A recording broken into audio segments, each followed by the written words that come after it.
Are you as useless as a pair of moldy underwear? Yeah, that's a real question, and I'm asking you. Now, you may not have heard this story. It's in the Bible, Jeremiah chapter 13. And if that doesn't make any sense or that doesn't mean anything to you, the prophet Jeremiah lived during the times of kings in ancient Israel. Now, the kings weren't following after God. They were following after their own hearts, their own wallets, their own stomachs, their own desires. Might sound familiar to our culture today, but they certainly were not honoring God, and God was tired of it. So he had the prophet Jeremiah go and get a pair of new underwear and bury it along the river Euphrates, that big river that runs through modern day Iraq. And it says that, quote, a long time later, God had Jeremiah go back and dig up that underwear. Do you think it was of any use at that point? Of course not. This is what God has to say. Listen, I went to the Euphrates and dug up the underwear and got it from the place where I had hidden it, but it was ruined, of no use at all. Then the word of the Lord came to me. This is what the Lord says. Just like this, I will ruin the great pride of both Judah and Jerusalem.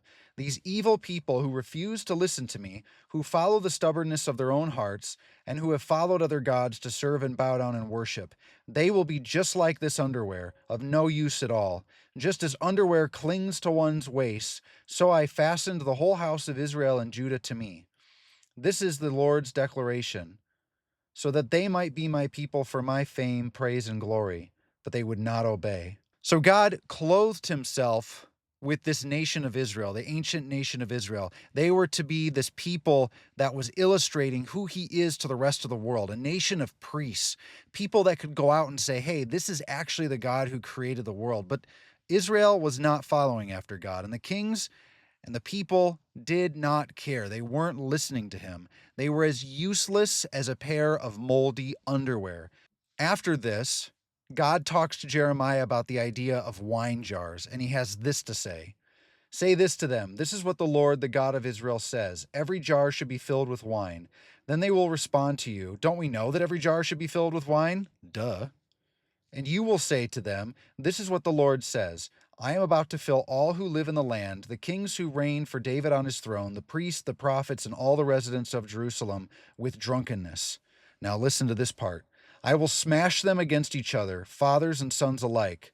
This is the Lord's declaration.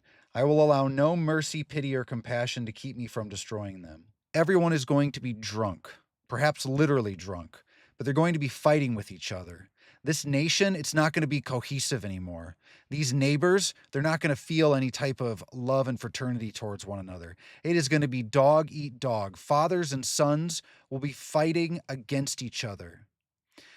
Now, just yesterday, as I record this, there was an attack where a man who wears women's clothing, a man who underwent gender surgery, shot and killed at least two members of his family. We know that he shot his 27-year-old son, who was engaged, and he shot his wife. This happened in Rhode Island at a hockey game. You see stuff like this happening in our society all the time.